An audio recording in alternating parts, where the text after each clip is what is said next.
One of the biggest problems when dealing with narcissists and dealing with people with personality disorders is the concept of boundaries.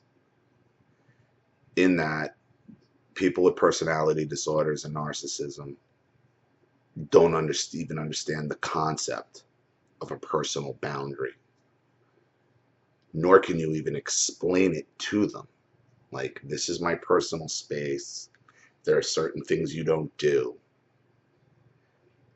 A narcissist, even if you think you're getting through to them, and many of them are very good at, yeah, acting like they're listening, but they're not.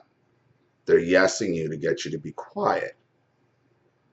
Yet they continue to line step and keep stepping over your personal boundaries, violating your personal space, violating your emotions. They do this because somebody with a personality disorder or narcissism, they are the center of the world. Therefore, there's nothing more important than them. So how are you going to expect them to understand what a boundary is? So they have no boundaries because they are the ultimate in everything in their minds.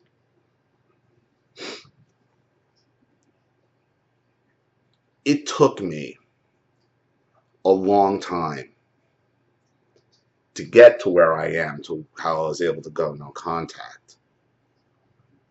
And, a reason being is because I allowed my boundaries to continually get stepped on by both my parents.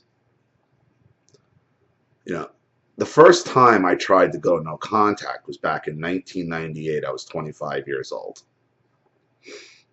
And the reason was there was a huge blow up at Thanksgiving because my parents wanted access to my Macy's account, which I worked for the company, so I got a 20% discount so they could go buy fine jewelry. Now, I was with corporate security at the time. I was an internal investigator. We fired people for that all the time. It was discount abuse. And my parents at my aunt's house at Thanksgiving started a huge thing. You're going to let us do it. You're lying. I'm like, I'm not letting you do it. And they freaked out. And I was with my ex-wife at the time, and this was before we were married. We were only engaged. And I'm like, listen, we can't do this. I'm not doing it. We got up. We left. A couple days later, we were supposed to go get like a Christmas tree up in Pennsylvania with my parents. And we're getting into the holiday season, so I was working 6 days, and my only day off was Sunday, and I was big into football, and I wanted to make sure I was home to watch football. But I could see it in my father's eyes, that look when he's looking to start something. And I had said to my ex-wife, he's looking to start something. I could see it. Here it comes. And he's going to jump on the littlest thing. So after we got the tray, they're like, well, we want to go to the diner and eat. And we were in separate cars. I'm like, well, we're just going to go back because I want to catch the... And that's where my father, what he usually would do, he would blow up and make these grandstanding, how I'm violating the family trust, and I'm like, and I called him on it right there in Pennsylvania at the tree lot. I'm like, listen, pal. I'm like, this is because I won't let you use my fucking Macy's account. I'm like, if you got that big of a fucking problem with it, like, just end it. Right? We'll end it right fucking now. So then he looks at my fiance at the time, my ex-wife, and he says, that's it. We're not helping out with the wedding. You're on your own. Which was their classic move. Threaten to take something away, hold it over your head, use it, threaten, take it away. And I said, fuck you, you're done, I'm out, you're out. And I had made the decision at that point, like, I'm done with these people. And I said it to my ex-wife at the time, we don't need this, and she was all supportive of it. and we drove and we just left, right? And didn't even take the tree. About 2 hours later, there's a bang on my door. It's my father. He tosses the tree in my front lawn and just goes speeding off. And this was after that engagement party I had spoken about in a prior video, and they had all the engagement gifts at my house, at their house. So I grabbed my ex-wife, and I'm like, let's go. Grab your car, follow me over to my parents' house. We went over to my parents' house. Like, what are you doing? Just went up, started grabbing. She's like, what are you grabbing all the gifts for? I'm like, everything is fucking out of here. We're done with you people. They start, my mother's crying. I'm like, I was done. Calls, screaming, like, you know, the typical stuff. Like, I'm not going to go into tit for tat every little detail. I'm getting calls. I know you're lying. I know you, and they're still trying to get the discount, by the way. They're still about this fucking, I'm like, you will never get this discount from me. You will never get it. Never. I'm like, I will get fired. I'm like, I will get fired. And they're like, you're lying. And that's their other thing. Anytime you tell them you're lying, you're always a liar. Fine. I get a call at work from Macy's Credit. Since I was an investigator, I was always dealing with Macy's Credit because we had access to the credit accounts. And I get a call like, we see you're an employee. We saw you're a security employee. Did you make a phone call to us? I'm like, no, because you can't look at your own account when you have access to the credit system. That's the only thing. You can't look at your own stuff. I'm like, why? He goes, well, somebody called as you asking for account information, and we're trying to explain it. And I'm like, do you have it recorded? I'm like, yeah. He plays it. It's my father. It's my father calling Macy's Credit as me with my social security number. Boundaries. Boundaries. They are insistent on my discount.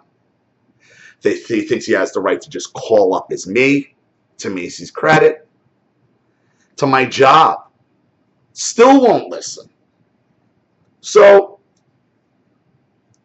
to wrap this portion up, it wasn't until my mother called the actual store, the security office, I put it on speaker and I said, everybody, what happens if I give my parents access to, you get, like, it was like, she's like, oh, really? I'm like, yeah, oh, fucking real. Like, what do you think? So, I let it go after a couple months and let it die down, you know, because I wasn't ready yet for the full no contact. You know, there were other things going on, and you know how it goes. You end up somehow, you're back. You're like, you just want the fighting to end because they don't stop.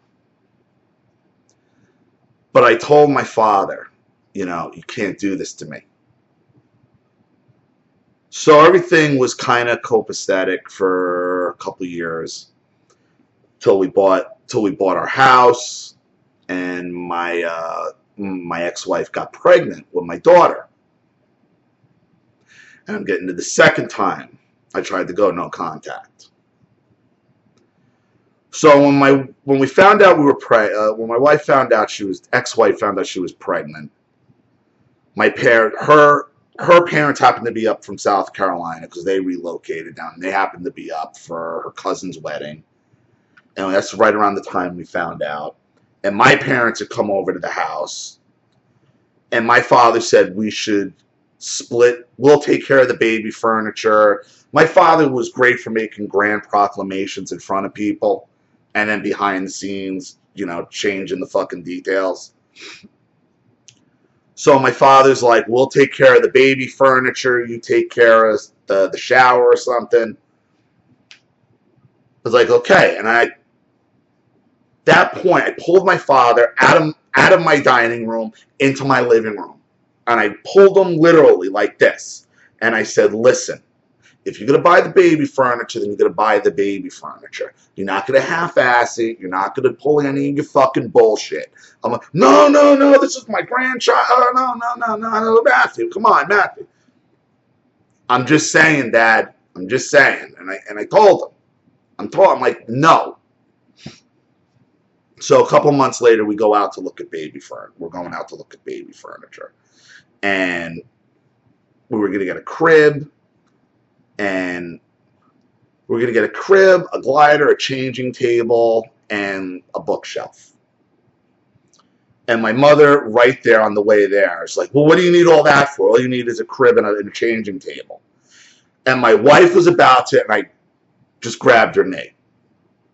And at that point, I made the decision, just let it go. Just get through this day. Don't buy anything, and we'll buy our own fucking baby furniture because it's not worth it.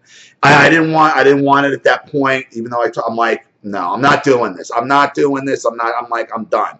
And I was ready because I was making good money, and so was my wife. We're making good money. We didn't need their fucking money, but I'm like, you're not gonna do this to my kid.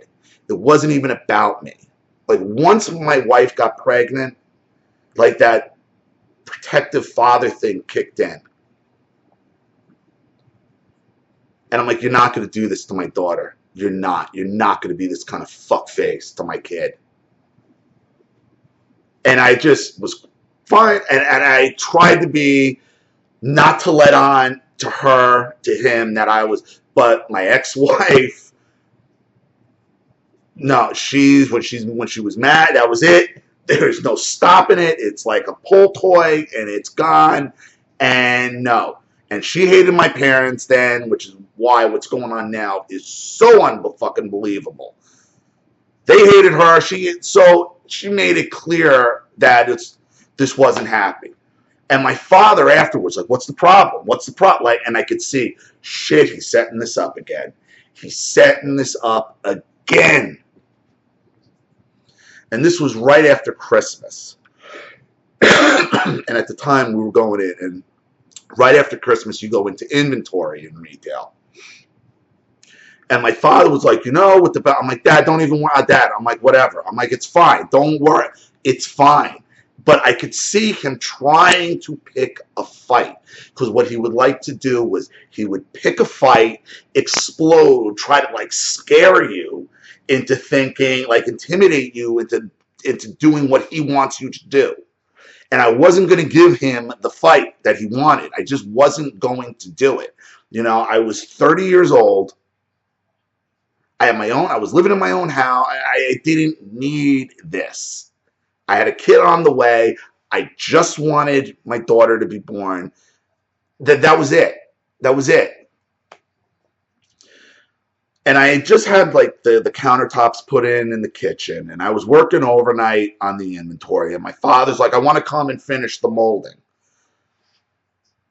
And that's the reason why he used to do work around the house, because I would ask him to. And I'll make a long story short, the reason why I would ask him to do work, not that I couldn't do it myself. If I did it myself, it was almost like he would take it as an affront to his manhood, and that would be a whole nother thing. And that's something I realized that I did since I was a kid, to dumb myself down in front of him so he didn't have this narcissistic explosion that was like a shot at his manhood if I could fix an electrical outlet. I actually grabbed hammers and nails one time to nail a license plate into a rubber bumper, knowing it, like, just to play stupid. Because if I actually fixed the frame with the bolts and the strap, he would have taken it as a fucking, like I had to be the clown at all times. So anyway, I'm like, Dad, look, no, I don't need it fixed right now. Don't worry about it. It's not a big deal. I'm working a lot of hours overnight. He's like, no, just come in. I'll fix it. I won't even. I'm like, fine. And that was my mistake, as I said, fine. So I'm there, I'm sleeping in bed. I had worked all night, I was sleeping, and I hear him, and I know he's futzing around in there, and I'm like, God damn it. So I get up, and I'm like, you know what, I'm just start taking the Christmas tree down, because it was after Christmas. And I go into the living room, and here he comes. Matthew. Now, whenever you get a Matthew, pack your bags, you're going on a fucking guilt trip. Pack your bags, you're going on a guilt trip, and you ain't getting no freaking flyer miles with it. And here it goes, we helped you with when you bought the house, and this, and that, and you never had us over for dinner. I'm like, And I'm looking at him and I'm like, Dad, I'm busy. Busy. And that's what he thought was going to make his switch. Me saying like how busy I was at 30 years old with a new house, wife, kid, trying to. This guy hadn't worked since 1991.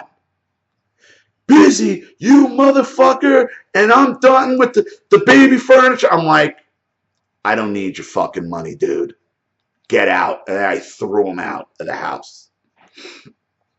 And from there, it was on like Donkey Kong with them. They didn't stop torturing me and my ex-wife. And, you know, for as much problems as I have now with my ex, okay, what they did to that woman when she was pregnant, with no regard to what it was doing to the pregnancy, and she did have a horribly rough pregnancy. I can't even, you know, as much complaining as I do and hypochondriac, that was a brutal fucking pregnancy. She got enormous in the stuff. I mean, she was the biggest pregnant woman you've ever seen in your life. Her feet would swell. Her toes swollen. After 5 minutes, she was working. And she was just dealing with this torture from my parents nonstop over this goddamn baby. And we wouldn't even fight about it. Like, we wouldn't even fight about it.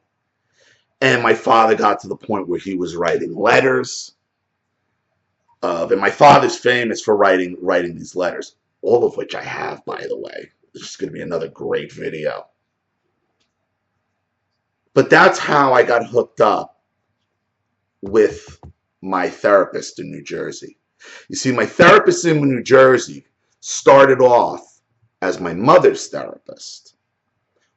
And my father eventually got dragged in because when you're dealing with a borderline, they always lie about their therapy and about everything. So eventually the therapist wants to meet the husband. He got involved. So when all this started breaking, the therapist offered, well, to bring me and my wife in, see if we could all resolve this. So in the process of me and my wife going to talk to her, my therapist's like, you got major problems. You got major problems with these people.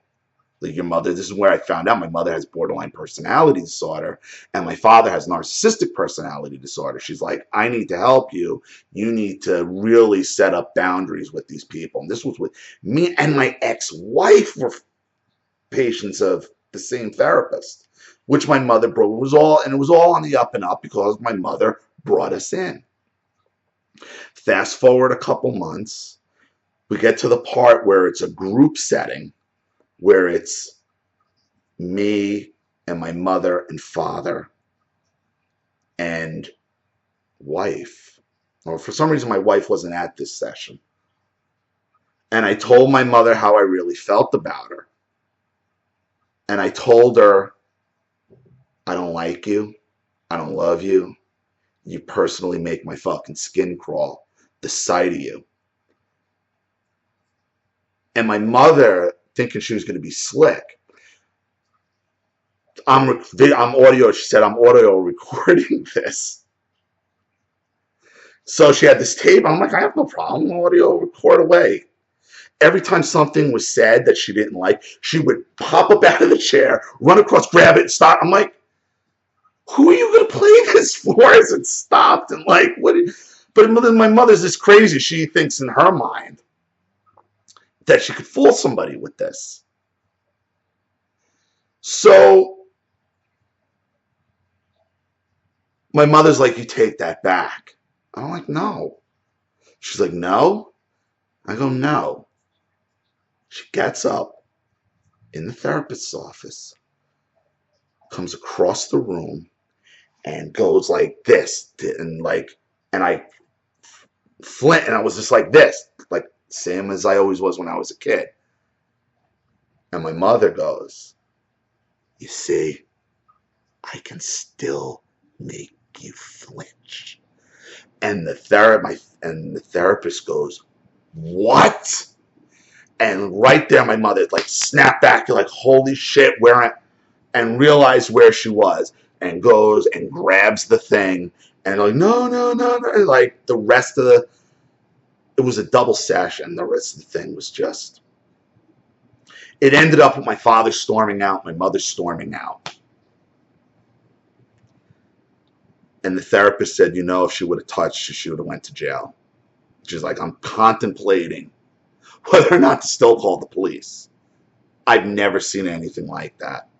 And I found out later that other people in the practice had heard her screaming, and like people got scared. They had to stop other therapy sessions going on in the practice because people were getting so scared by my mother's voice. The same thing you've heard on Phone Call from Narcissistic Mother.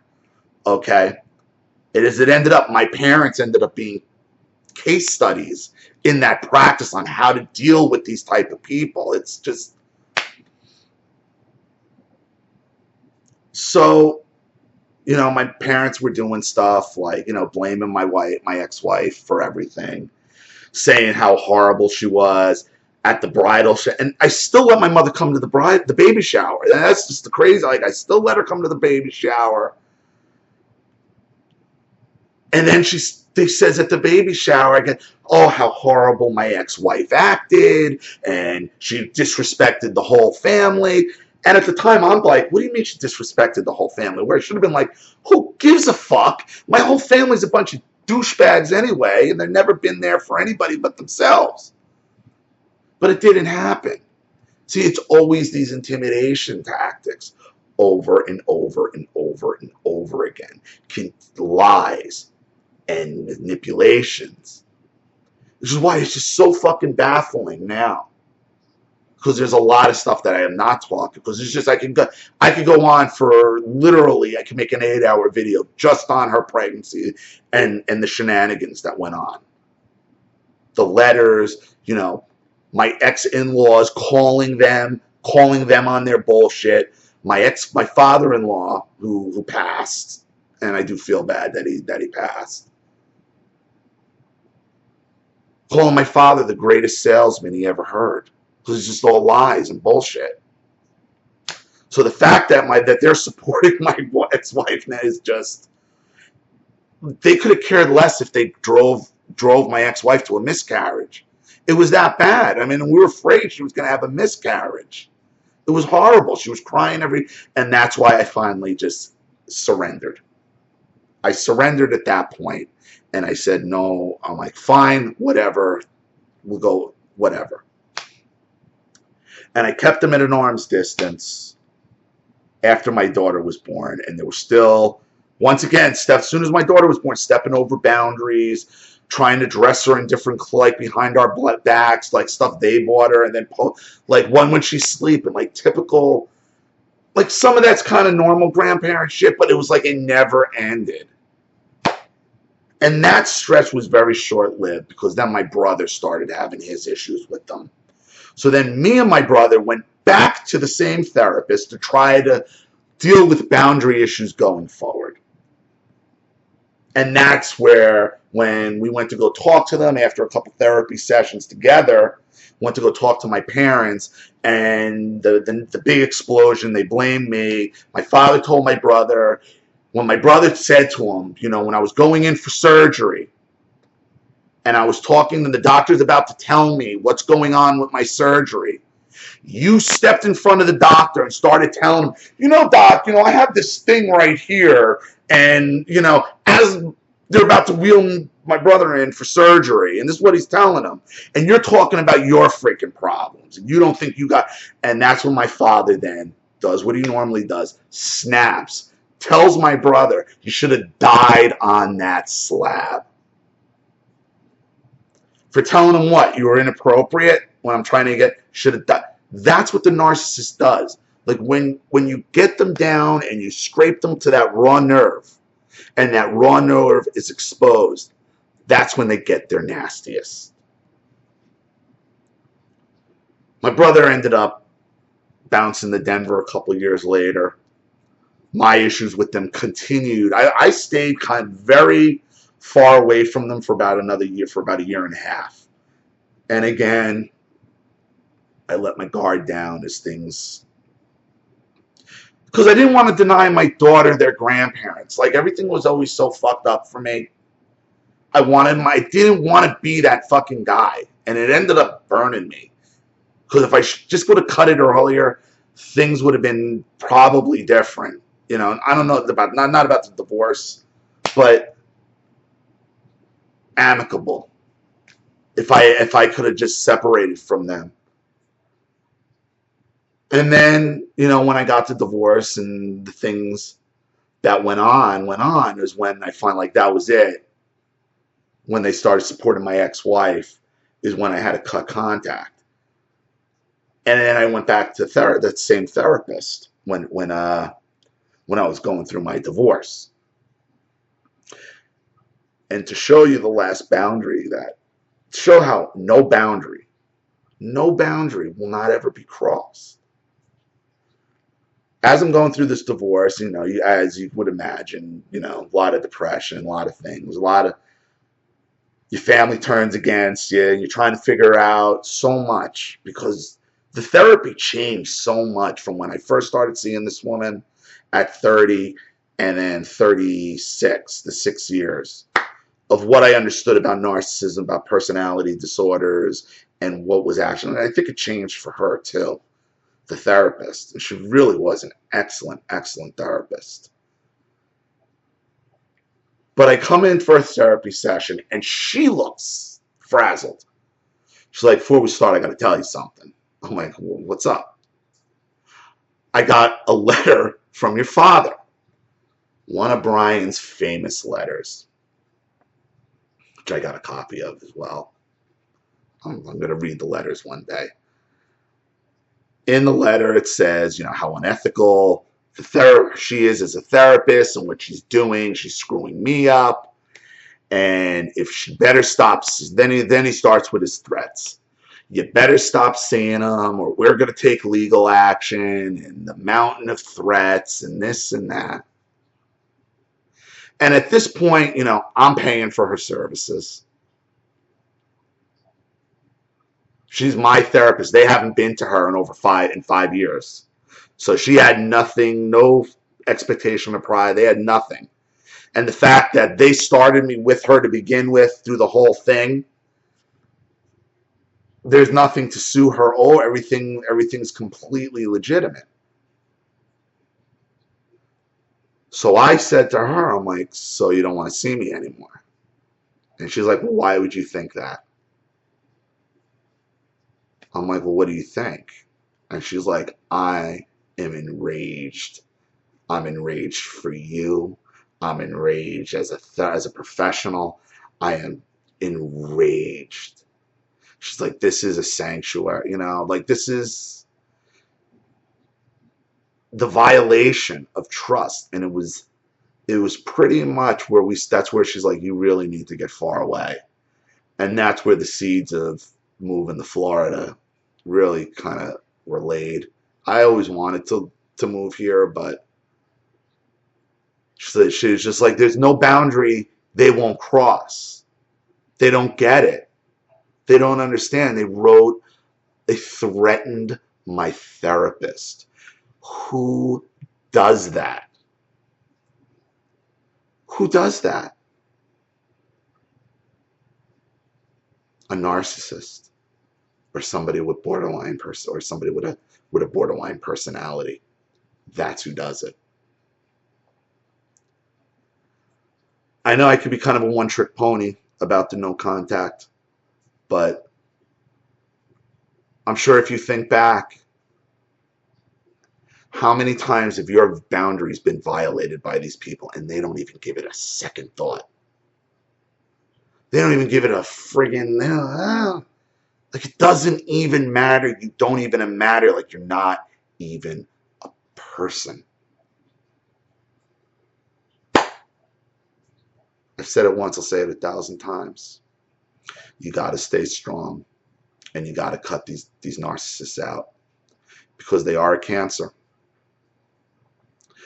This has been another long video, so if you're still watching, I appreciate it. This is Ollie Matthews, and I'll see you soon. I'll see you again real soon. Please feel free to like and subscribe. Thanks. Bye.